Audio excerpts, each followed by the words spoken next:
Is Max cursed, forced to live a nightmare over and over again? No! I got the idea, or shall we say a hint, from Max Payne 3, where Max himself questions his fate, whether he's been cursed by the gods, and as a form of punishment, he's reliving the same fate over and over again.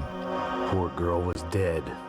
Shot through the head by some hero fighting the rich, one lonely secretary at a time. Sure, the setting has changed with new characters and locales. Max has also aged considerably, but his fate has not changed.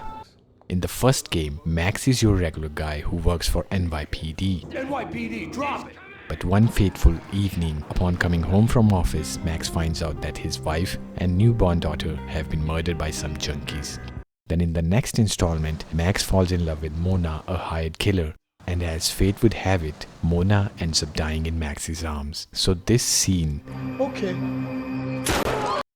After Max witnesses Fabiana's death, he comments in one seemingly innocent monologue that Perhaps this was my punishment from the fates. Keep reliving the same mistakes for all eternity.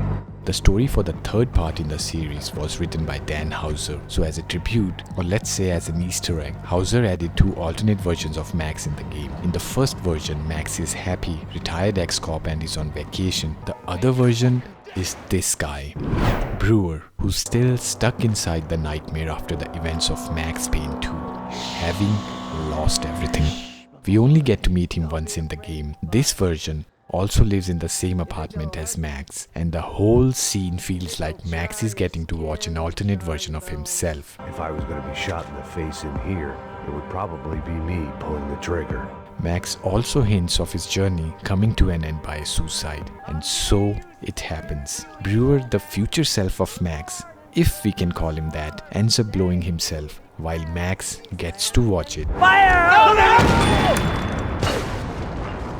first hand. This was the first ending, how things would have ended had Max kept on living the way he was. The second version, the happy cop, Anders Detling. We get to meet him 3 times in the game. Anders Detling, this is some place. First time, we meet him hiding in a bathroom stall. He's a retired cop with a happy family. Game further sheds a light on how things would have been for Max.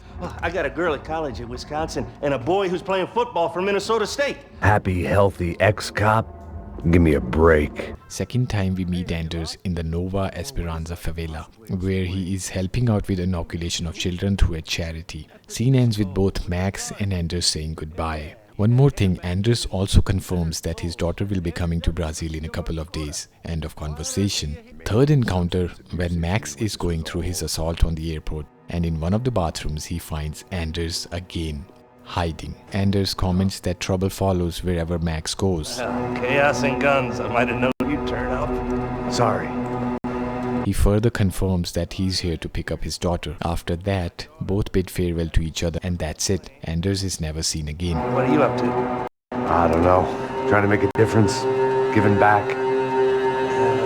That's what you call it. I read online somewhere with a theory that Anders is nothing but Max's imagination, induced by his trauma and drug abuse. Since whenever Anders and Max met, it was always in seclusion and no one except Max saw him.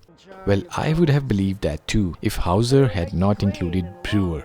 As we can see, Brewer is pretty much real and saves Max from certain death, and also, on a side note, ends up blowing half of the building with him. So this means Rockstar intentionally included these alternate versions of Max. Both Brewer and Anders are real and not just Max's imagination.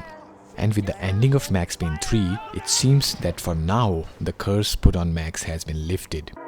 Now before I leave you guys, I got a question for you. At the end of Max Payne 3, Max seems to be heading into the sunset with a rather heavy bag.